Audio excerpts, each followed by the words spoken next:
Welcome to double channel media. నేను మీ ఆదినారాయణ.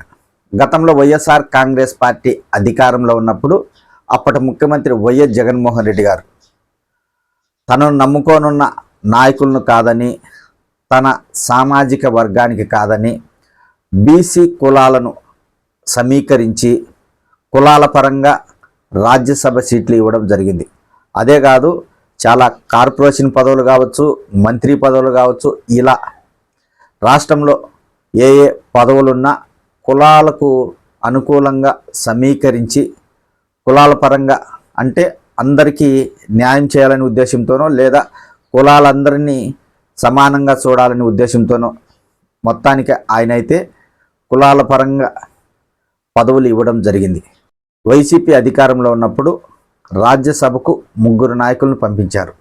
వారెవరంటే బీదా మస్తాన్ రావు, Mopidevi Venkataramana, are Krishnaiah. Are Krishnaiah అయితే తెలంగాణలో బీసీ నాయకుడు. ఇక్కడ కాదని వైఎస్ జగన్మోహన్ రెడ్డి అక్కడి నుంచి పిలిపించి వ్యతిరేకత వచ్చినా ఏమాత్రం వెనకాడకుండా ఆయనకు రాజ్యసభ సీట్ ఇచ్చారు. వైఎస్ఆర్ కాంగ్రెస్ పార్టీ ఓడిపోగానే వీళ్ళు 3 రాజ్యసభ సభ్యత్వానికి రాజీనామా చేశారు. ఎవరినైతే జగన్మోహన్ రెడ్డి నమ్మారో వారు ఆయనకు వెన్నుపోటు పొడిచారు. ప్రస్తుతం అయితే ఈ రాజ్యసభ సభ్యులకు డిసెంబర్ 20వ తేదీన ఎన్నికలు జరుగుతాయి. ఈ ఎన్నికలు జరిగినప్పుడు ప్రస్తుతం వైసీపీ ప్రతిపక్షంలో కూడా లేదు కాబట్టి కూటమి ప్రభుత్వం అధికారంలో ఉంది. మొత్తం 3 సీట్లు కూటమి ప్రభుత్వానికే పోతాయి. ఇక వైసీపీకి బలం లేదు కాబట్టి ఖచ్చితంగా ఈ 3 సీట్లు కూటమి ప్రభుత్వానికి చెందిన నాయకులకే వెళతాయి.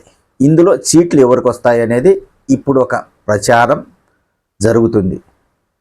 ఇందులో టీడీపీకి సంబంధించిన నాయకులకు ఇద్దరికి, ఒకరికి జనసేన పార్టీ నాయకునికి వచ్చే అవకాశము ఉంది అనేది ఒక ప్రచారం.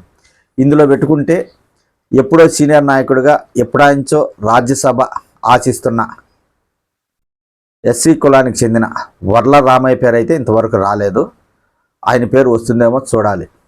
ప్రస్తుతానికైతే గల్లా జయదేవ్, రామ్మోహన్ రావు, సానా సతీష్, లింగంనేని రమేష్, అలాగే జనసేన పార్టీ తరఫున అలాగే రాష్ట్ర డిప్యూటీ సీఎం పవన్ కళ్యాణ్ గారి సోదరుడు నాగబాబు పేరు కూడా వినిపిస్తుంది. ఆయనకు రాజ్యసభ సీటు వచ్చే అవకాశం ఉందని. తెలుగుదేశం పార్టీకి 2, జనసేన పార్టీకి 1 వచ్చే అవకాశం ఉంది కాబట్టి ఈ మధ్య పవన్ కళ్యాణ్ గారు కూడా ఢిల్లీ వెళ్ళడం జరిగింది. బీజేపీ పెద్దలతో చర్చించారు. అందులో ఈ రాజ్యసభకు సంబంధించిన అంశం కూడా ఆయన బీజేపీ నాయకులతో చర్చించినట్లు ప్రచారం జరుగుతుంది. ఇప్పుడు నాగబాబును గతంలో టీటీడీ చైర్మన్గా నియమిస్తారని ప్రచారం జరిగింది. అది కూడా జరగలేదు. తర్వాత ఆ ఎన్నికల్లో ఆయన పోటీ చేసి ఉంటే గెలిచి ఉండేవారు 2024 ఎన్నికల్లో. కానీ ఆయన పోటీ చేయలేదు. ప్రస్తుతం అయితే జనసేన పార్టీ తరఫున రాజ్యసభకు నాగబాబు వెళ్ళే అవకాశం ఉందనే ప్రచారం జరుగుతుంది. మరి అది ఎంతవరకు నిజమనేది త్వరలోనే తెలుస్తుంది. జనసేన పార్టీకి అయితే ఖచ్చితంగా ఒక రాజ్యసభ సీటు వస్తుందనే ప్రచారం జరుగుతుంది. జనసేన పార్టీలోని మిగతా నాయకుల పేర్లు వినిపించినా ప్రముఖంగా నాగబాబు పేరు ఇప్పుడు బయటకు వస్తుంది. మరి ఆ పదవి ఆయన్ను వరిస్తుందా లేదా, ఇది ఇప్పుడు ప్రశ్నార్థకంగా మారింది, అలాగే ప్రశ్నగా నిలిచింది. కాకపోతే ఇక డిసెంబర్ 20వ తేదీ రాజ్యసభ ఎన్నికలు ఉన్నాయి కాబట్టి మరొక 10 రోజుల్లో ఎవరెవరు రాజ్యసభకు వెళ్తారనే పూర్తి సమాచారం వచ్చే అవకాశం ఉంది. ఇప్పటికైతే మనం చెప్పిన వారి పేర్లు ప్రచారం జరుగుతున్నాయి. ఇంకా పూర్తిగా కన్ఫామ్ కావాలంటే ఇంకా ఒక 10 రోజులు పట్టవచ్చు. ఖచ్చితంగా అయితే నాగబాబుకు రాజ్యసభ సీటు వచ్చే అవకాశం ఉందనేది జనసేన పార్టీ నుంచి వస్తున్న ప్రచారం.